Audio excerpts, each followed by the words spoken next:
Bismillahirrahmanirrahim. Assalamualaikum warahmatullahi wabarakatuh. Saya lanjutkan bab yang ke-15 dari kitab Taisirul Khalaq. Bab berjudul An-Nadhofah. Nadhofah itu adalah kebersihan. Bab menjelaskan tentang kebersihan.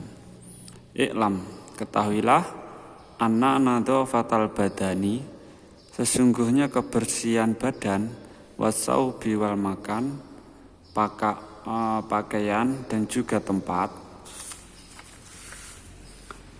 itu matlubatun syar'an, sangat ditekankan oleh syariat Islam. Dalam aturan Islam itu kebersihan itu sangat ditekankan. Jangan kotor ataupun kalau bahasa Jawanya ngelombrot, enggak rapi gitu. Jadi Islam itu sangat menekankan seseorang itu penampilannya itu bersih dan rapi, wangi juga.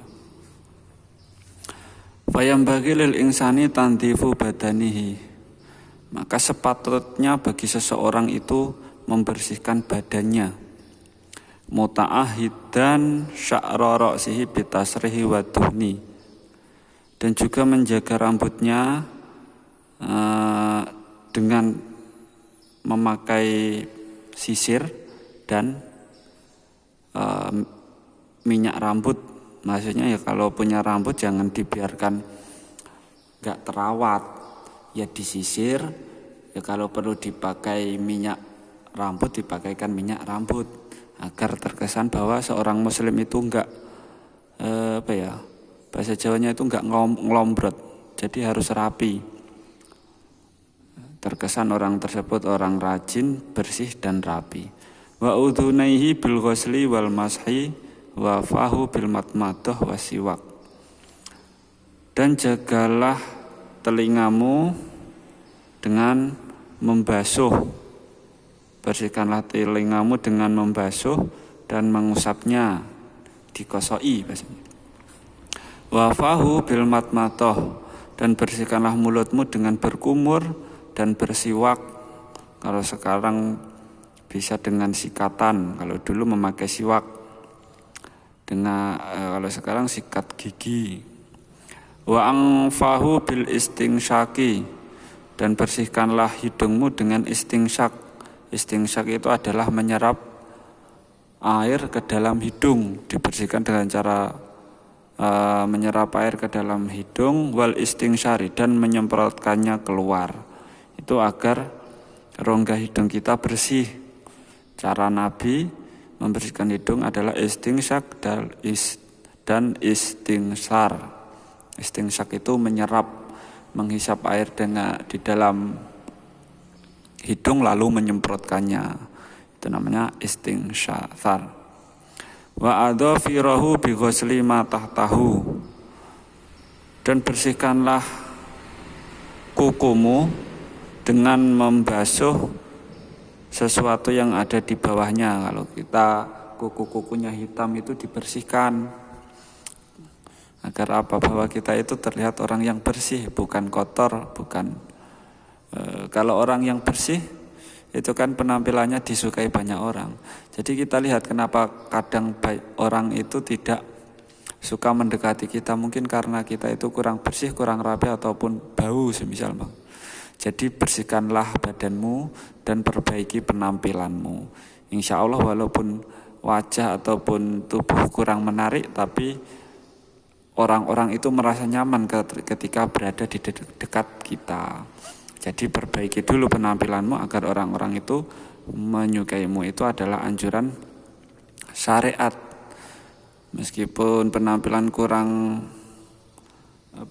menarik, tapi kalau memang orangnya rapi, bersih dan wangi, itu kemungkinan besar juga banyak orang yang dekat dan merasa nyaman dengan kehadiran kita. Waqad kanan Nabi sallallahu alaihi wasallam, karena apa? Rasulullah sendiri, Nabi Muhammad sallallahu alaihi wasallam sendiri itu yadhinu ra'sahu wa yusarrihu sya'rahu.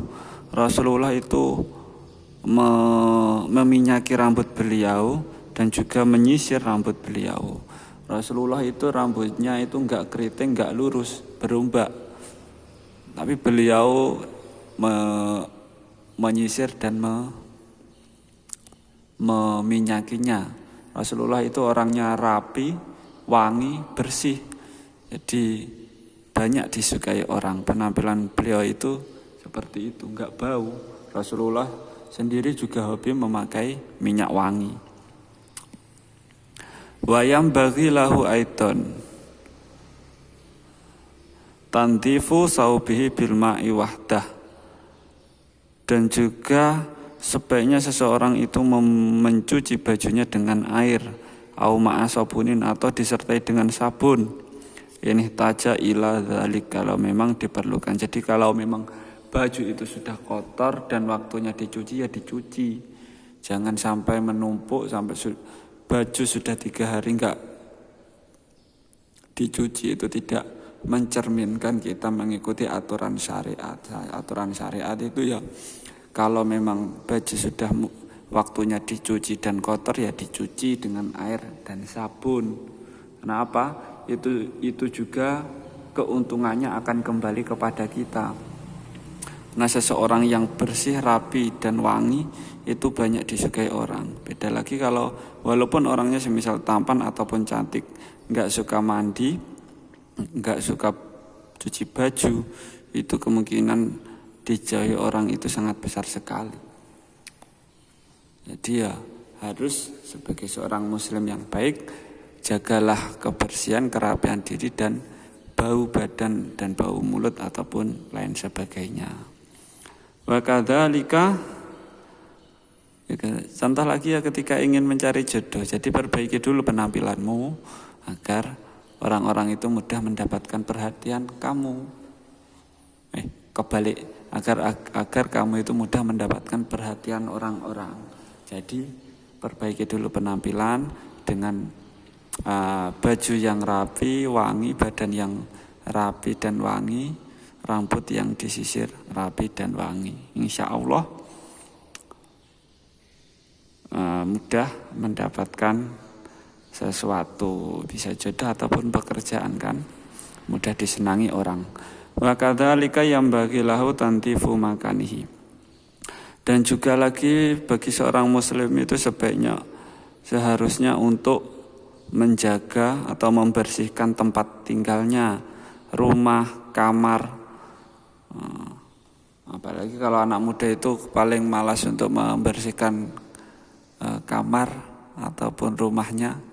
Ya mulai sekarang ya dirubah. Bersihkan dulu rumah dan kamarmu. Itu adalah anjuran syariat. Jadi kamar yang berantakan ataupun yang bau, nggak pernah disaponi ataupun dibersihkan. Tempat kita tinggal, tempat-tempat kita sendiri kita rawat dengan dibersihkan dan dirapikan. Wa dzalika lima fi nadzafati min hifdzi sihati. Karena hal itu dalam kebersihan itu terdapat atau merupakan tujuan kita juga untuk menjaga kesehatan. Kalau tempat kita bersih, rapi, itu kesehatan kita juga terjamin insya Allah. Wadhahabil humumi, dan juga bisa menghilangkan kesusahan. Kita hidup di lingkungan yang kotor dan berantakan, itu kesehatan bisa terganggu. Jadi untuk menanggulanginya, walaupun kita rumah tidak begitu mewah ataupun kecil, kalau bersih dan rapi, itu bisa untuk menjaga kesehatan kita sendiri dan juga bisa menghilangkan kesusahan. Kita kan bisa lihat kalau kediaman kita itu bersih, dilihat enak, dirasakan ditempati juga nyaman, itu bisa merupakan penghilang kesusahan. Jadi ketika kamu merasa gelisah ataupun susah, jadi coba dulu lihat, mungkin tempat tinggalmu berantakan, kalau begitu dibersihkan. Setelah itu coba lihat perbedaannya. Nanti kita sedikit banyak kesusahan yang ada di dalam diri kita itu akan hilang. Wa iqbali sururi, dan juga tempat tinggal yang bersih itu bisa menumbuhkan kebahagiaan, ya kan? Waridul ashir, dan senangnya teman ketika datang ke tempat kita. Teman itu akan banyak datang ke tempat kita yang bersih dan nyaman. Beda lagi kalau tempat kita itu kotor, berbau, dan enggak nyaman untuk ditempati. Itu ya enggak ada teman yang mau datang ke tempat kita. Wa idhari nikmatillahi ta'ala, dan hal itu merupakan kita menunjukkan bahwa kita bersyukur terhadap nikmat Allah Subhanahu wa taala. Itu kita diberi tempat tinggal, kita dirawat, itu menunjukkan kita bahwa bersyukur dan atas segala nikmat yang diberikan oleh Allah Subhanahu wa taala pada kita semua. Qala azza wa jalla, firman Allah azza wa jalla dalam surat Ad-Duha, wa amma bi ni'mati rabbika fahaddits, dan dengan segala nikmat Tuhanmu ceritakanlah, maksudnya tunjukkanlah nikmat Tuhanmu. Kita diberi nikmat oleh Allah, ya ditunjukkan bahwa kita diberi tempat tinggal, kita bersihkan. Hadza min fadli rabbi, ini semua adalah nikmat Allah Subhanahu wa taala yang diberikan oleh Allah. Jadi ketika ada teman datang ke tempat kita, kita bersihkan terus memuji, wah tempatmu bagus ya, bersih. Kita jawab hadza min fadli rabbi, ini adalah nikmat Tuhanku. Ya, inilah apa yang diberikan oleh Allah Subhanahu wa taala pada saya. Gitu. Jadi untuk an-nadhafah bab kebersihan sekian dulu. Kalau ada kurang lebihnya saya minta maaf. Dilanjutkan bab yang ke-16 besok atau di lain waktu. Kalau ada kurang lebihnya saya minta maaf. Kalau ada kurangnya itu semua dari saya. Kalau ada lebihnya itu semua dari Allah Subhanahu wa taala. Jangan lupa klik like, subscribe, dan komen. Wassalamualaikum warahmatullahi wabarakatuh.